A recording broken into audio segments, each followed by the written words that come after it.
السلام علیکم۔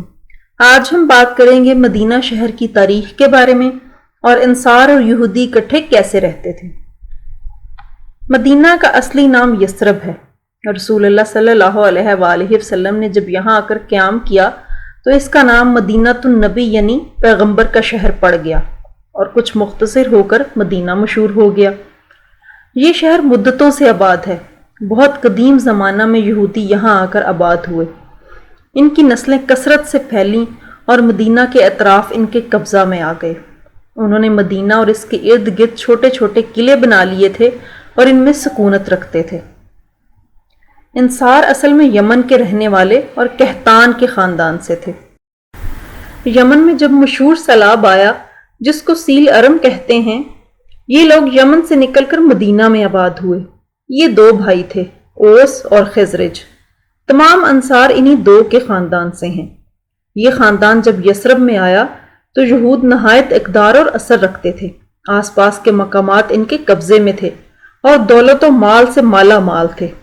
چونکہ آل اولاد کی کثرت سے 20-21 قبیلے بن گئے تھے، اس لیے انہوں نے دور دور بستیاں بسائی تھیں۔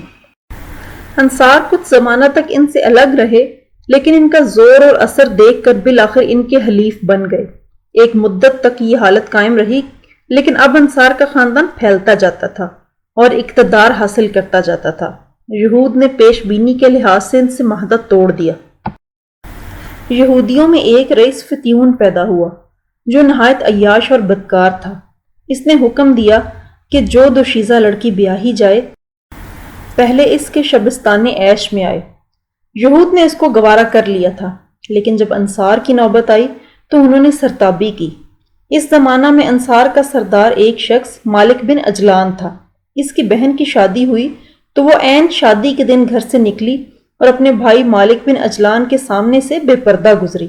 مالک کو غیرت آئی، اٹھ کر گھر میں آیا اور بہن کو سخت ملامت کی۔ اس نے کہا، ہاں لیکن کل جو کچھ ہوگا اس سے بھی بڑھ کر ہے۔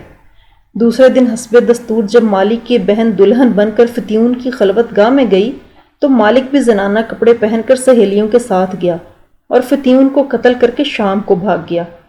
یہاں غسانیوں کی حکومت تھی اور ابو جبیلہ حکمران تھا۔ اس نے یہ حالات سنے تو ایک فوج گراں لے کر آیا اور اوس اور خزرج کے روسا کو بلا کر ان کو خلعت اور صلے دیے۔ پھر روسا یہود کی دعوت کی اور ایک ایک کو دھوکے سے قتل کرا دیا۔ یہود کا زور اب ٹوٹ گیا اور انصار نے نئے سرے سے قوت حاصل کی۔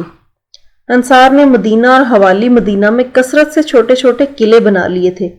اوس اور خزرج ایک مدت تک باہم متحد رہے، لیکن پھر عرب کی فطرت کے موافق خانہ جنگیاں شروع ہو گئیں اور سخت خونریزیاں ہوئیں، اور سب سے آخری لڑائی میں جس کو باعث کہتے ہیں ایسے زور کا مارکا ہوا کہ دونوں خاندانوں کے تمام نامور لڑ لڑ کر مر گئے۔ انصار اب اس قدر ضعیف ہو گئے کہ انہوں نے قریش کے پاس سفارش کی تھی کہ ہم کو حلیف بنا لے، لیکن ابو جہل نے معاملہ درہم برہم کر دیا۔